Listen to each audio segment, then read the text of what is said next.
Septembre 2021. Il fait beau sur les bords de Loire. Je suis à Tours, dehors, pas loin de l'eau, et je m'assois sur une chaise parmi d'autres chaises, près d'une vingtaine, installées en une grande ronde.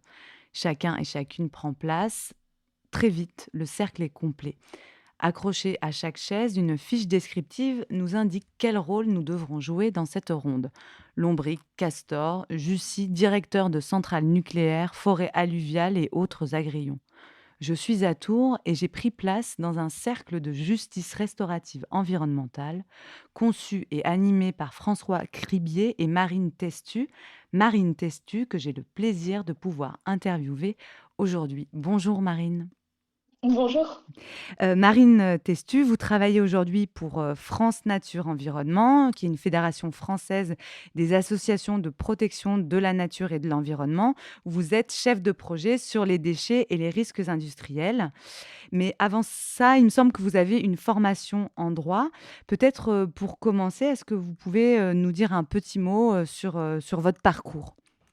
Oui, très bien. Bah, du coup, effectivement, je suis juriste de formation, juriste en droit de l'homme. J'ai commencé les premières années de ma carrière en droit humanitaire, où je travaillais beaucoup auprès des réfugiés en tant que juriste ou demandeur d'asile.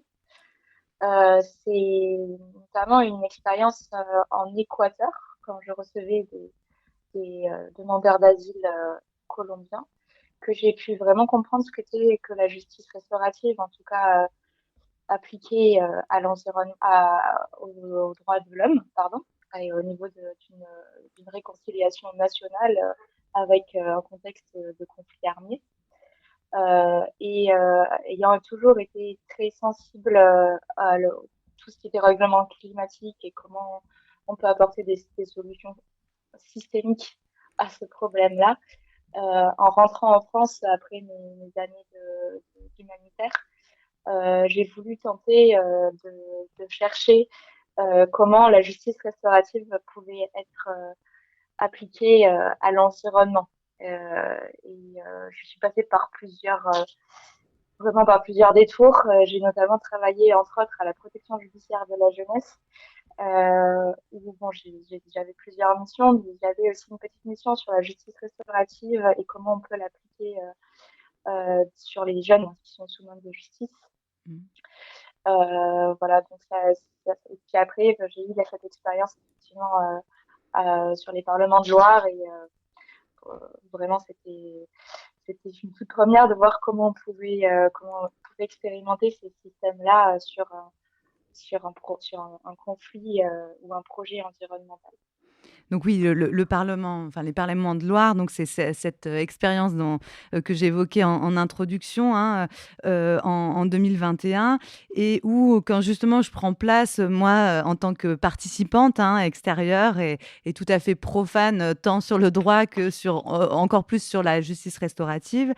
Donc on nous explique quand on s'installe dans cet atelier que l'intention enfin, de ce projet est double. D'abord de participer à une expérience pionnière qui est celle du rapprochement entre justice restaurative et droit de la nature. Et puis après, nous mettre dans une expérience aussi particulière qui est celle de ressentir et de goûter à l'écoute véritable. Alors avant d'aller dans le cœur de ce que serait cette écoute véritable, est-ce que vous pouvez déjà nous expliquer ce qu'est la justice restaurative, quels sont ses principes et ses objectifs et en quoi peut-être elle diffère d'autres formes de justice plus communes comme la justice punitive. Ok, très bien. Euh, oui, bah, la justice restaurative, c'est la justice traditionnelle, c'est les premières formes de justice qui existaient chez les peuples premiers, enfin, qui existent encore.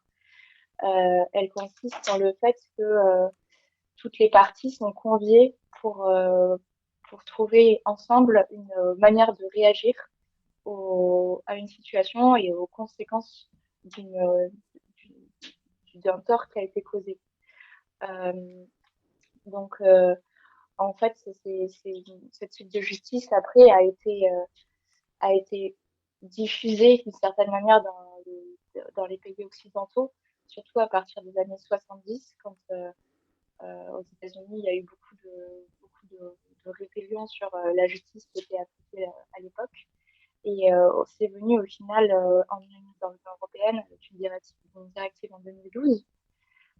Et puis, cette directive a été implémentée en 2014 en France sur une loi qui s'appelle la loi relative à l'individualisation des peines. Euh, donc, au final, la justice restaurative est aussi dans le code de procédure pénale. Et en fait, elle explique que la justice restaurative peut être prévue à l'occasion de toute procédure pénale et à tous les stades de la procédure. Voilà, que ce soit au stade de l'application ou voilà, à tout stade de l'exécution. Aujourd'hui, la justice restaurative est intégrée dans les systèmes judiciaires de 80 États. Voilà, donc c'est principalement pour les infractions causées par les mineurs, mais de plus en plus, on commence à élargir ce système aux majeurs. La différence en fait entre la justice restaurative et la justice qu'on a chez nous aujourd'hui, en fait, elle est là sur plusieurs points.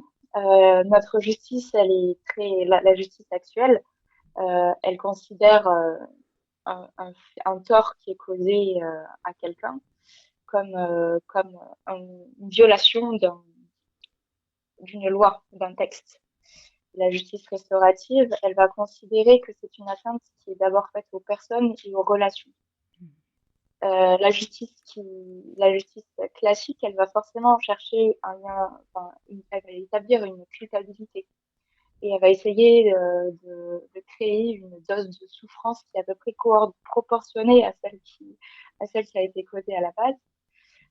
Et là où la justice restaurative va essayer de comprendre les besoins et les obligations de chaque partie.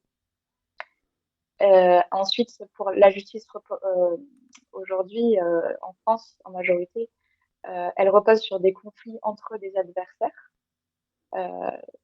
dans lequel l'auteur d'infraction est confronté à l'État, et là où la justice restaurative va encourager un dialogue, un accord mutuel, et elle va donner aux victimes un rôle central pour essayer de trouver une solution au problème.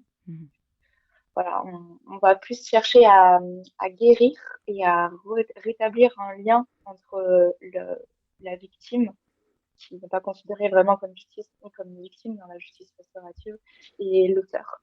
L'idée, c'est de vraiment retisser des liens qui se sont altérés pendant un conflit. Donc, on est vraiment sur un autre paradigme que sur un paradigme légal. On est plus sûr de la médiation. Et donc, cette idée de dialogue, elle explique peut-être cette intention qui nous avait été présentée au cours de l'atelier, qui était de ressentir une écoute véritable. Concrètement, sur quoi elle repose cette écoute et qu'est-ce que ça apporte après dans une perspective de justice?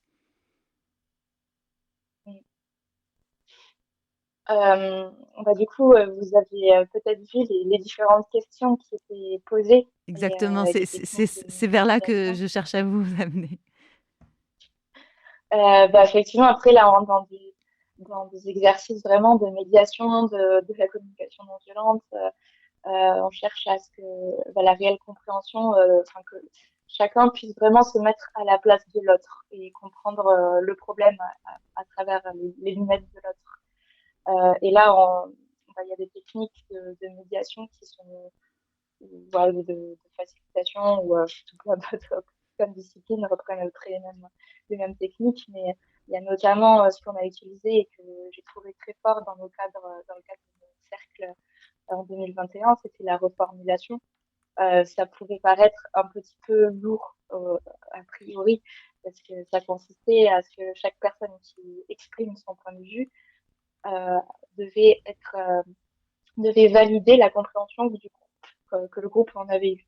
Du coup, c'était un petit peu long, mais typiquement cette technique-là, elle permet de pas avoir de surinterprétation au sein du groupe. Elle permet que la personne qui s'exprime se sente réellement entendue. et ça permet d'avancer dans le dialogue avec des bases saines. Voilà. Donc, c'est assez long, mais on avance ensemble dans le processus. Oui, c'était le temps de l'écoute, en fait. C'était ces questions, une fois qu'on Ouais, formule son point de vue, de dire qu'avez-vous entendu dire, et puis après de revenir, ouais, est-ce ça que vous avez voulu dire, avez-vous quelque chose voilà. à ajouter? Et donc ça se déployait comme ça dans un triple, un quadruple échange, une fois qu'on avait vraiment Mm. épuisé les possibilités d'interprétation, en fait. Ouais. Heu, vous en avez parlé dans votre présentation, la justice restaurative, elle pose la question de son application à différents domaines du Mm. droit et en 2021, enfin, c'est ce qui nous avait été dit aussi, ce rapprochement entre justice restaurative et droit de la nature est encore, plutôt inédit. Hem, dans quel domaine, en fait, du droit, est habituellement utilisé, ce paradigme, de la justice restaurative et pourquoi elle est peu utilisée en droit de l'environnement? Alors, c'est généralement peu utilisé de manière générale au final, parce il y a beaucoup de réticences dans l'application de la justice restaurative aujourd'hui. Donc, comme je disais, elle est surtout utilisée quand les personnes, les, les, les accusés sont des mineurs. Après, on, parmi les réticences qu'il peut y avoir, il y a premièrement le fait que euh, la, on craint souvent la confrontation entre l'auteur et la victime. Mmh. Il y a beaucoup de questions, surtout pour tout ce qui est violence au sein du couple ou violence familiale. Euh, la question de est-ce que la personne ne va pas être sous emprise. Donc ça d'une manière, enfin, voilà, un peu droit, quand c'est une application qui n'a rien à voir avec l'environnement, ça peut poser des questions sur est-ce que les personnes sont réellement authentiques et s'expriment réellement au moment de cette rencontre. Mmh. Après, il y a aussi plein de déclinaisons possibles de la justice restaurative parce que en fait, vous voyez, c'est plus une manière de procéder que de c'est plus pratiquement une manière d'échanger qu'une manière de rendre un jugement. Donc, il y a eu des processus de justice restaurative avec des personnes qui, au final, ne se sont jamais rencontrées. Il y a eu des processus de prémédiation où, en fait, un médiateur a pu voir les deux parties. Et soit il y a eu des échanges de lettres, soit il y a eu des échanges voilà, en distanciel. Euh, mais on peut parler de justice restaurative déjà à partir du moment où il y a presque une prémédiation parce qu'il y a quand même un dialogue, même s'il y a un intermédiaire. Euh, Oui, c'est sûr, parce que un des principes, hein, c'est quand même aussi le consentement de l'auteur et de l'accusé, et donc être prêt c'est ça. à ne pas être dans la confrontation, mais au moins dans un désir de lien, enfin de renouer Voilà. et de reconnaître aussi sa participation. Mm, mm, mm. Tout à fait. Et les personnes qui ont voulu rentrer dans un processus de justice restaurative, souvent on a entendu qu'elle voulait une reconnaissance de l'auteur de ce qui lui a provoqué, de ce qu'il a créé chez la victime. Et ça, c'est souvent la cause, enfin, le moteur de la justice restaurative, c'est juste d'entendre l'auteur dire oui, je reconnais que Mm. j'ai fait causer telle chose. Il y a eu des très beaux films récemment sur la justice restaurative voilà, qui traitent réellement de ça. Et voilà, après, sur les procédures, aujourd'hui en France, la justice restaurative, elle est appliquée de manière complètement indépendante de la justice conventionnelle, Mhm. euh, en parallèle. Et du coup, bah, il y a des procédures au niveau environnemental. Cette fois-ci, là, il y a des pays comme le Canada ou la Nouvelle-Zélande ou l'Australie qui permettent, quand il y a une procédure en cours à cause d'un dommage causé à l'environnement, l'entreprise peut avoir un processus de justice restaurative en parallèle d'un procès pénal. Et il est possible qu'il y ait des interférences entre les deux processus. Et voilà, Mais c'est quelque chose pour lequel on est très frileux en France parce que voilà, on a quand même aussi une conception du droit qui est à la base de la justice. Et du coup, on va parler peut-être de manière plus théorique, j'imagine, qu'en pratique, mais cette idée de justice restaurative, elle repose sur l'idée d'une participation active des victimes au processus Mm, de justice. Et dans le mm. cadre de conflits environnementaux, les victimes, c'est de la nature, enfin, en tout cas, ça peut l'être. Comment donner la parole à des éléments de nature qui subissent le préjudice? Bah, aujourd'hui, on commence à avoir pas mal d'exemples d'assemblées, de représentants d'éléments de la nature, que ce soit par des peuples autochtones qui ont des croyances euh, religieuses et qui accordent le statut de divinité, mais aussi on a aussi des représentants de jeunes. En Colombie, on a eu des jeunes qui ont représenté un fleuve. On commence à avoir des assemblées de personnes qui se constituent comme représentants des intérêts d'un élément naturel. Après, on ne pourra jamais représenter réellement tous les intérêts d'une entité naturelle, mais ça permet d'avoir une traduction aussi de cet institut naturel dans notre monde aujourd'hui trop qui a besoin de lois, qui a besoin de on n'arrive plus à comprendre directement les besoins d'une rivière rien qu'en étant à côté d'elle.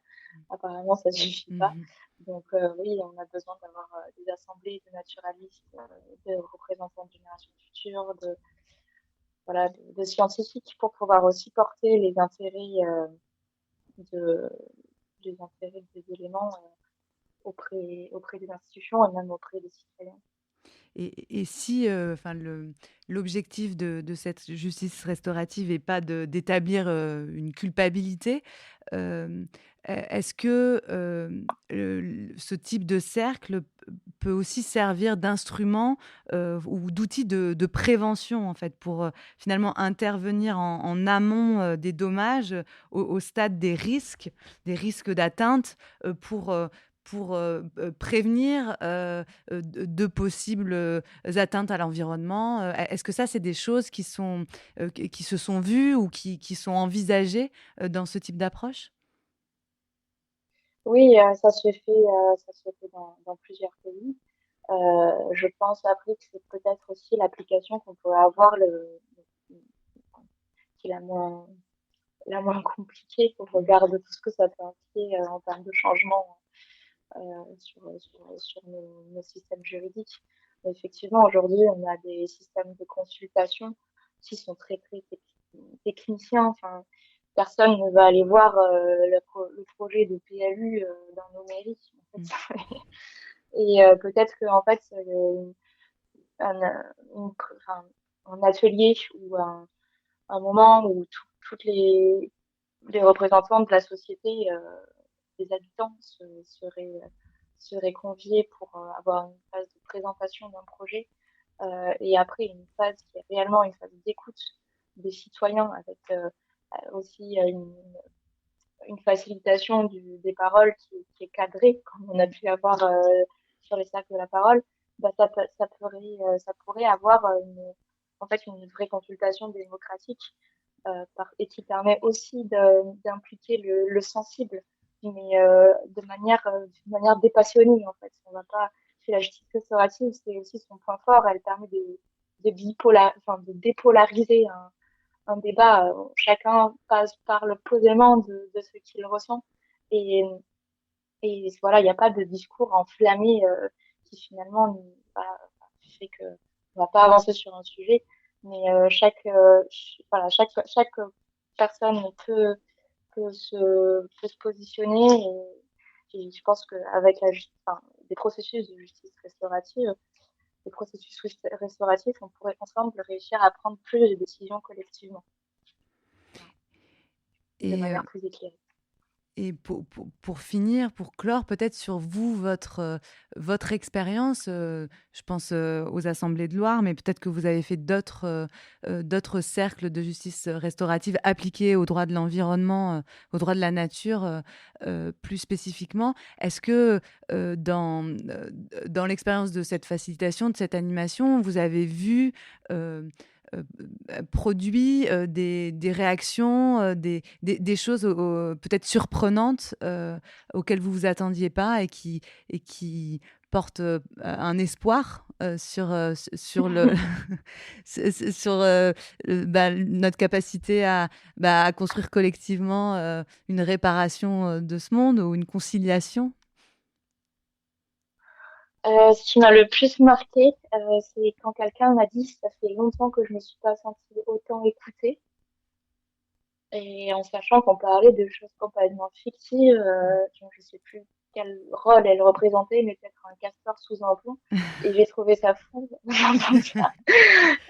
Donc je pense que l'espoir, enfin, c'est aussi d'essayer de nous, on en revient un peu aux mêmes bases, hein, d'essayer de se comprendre, d'essayer de s'écouter réellement. Et je pense qu'ensemble, on peut avoir une solution, même, enfin, même si c'est,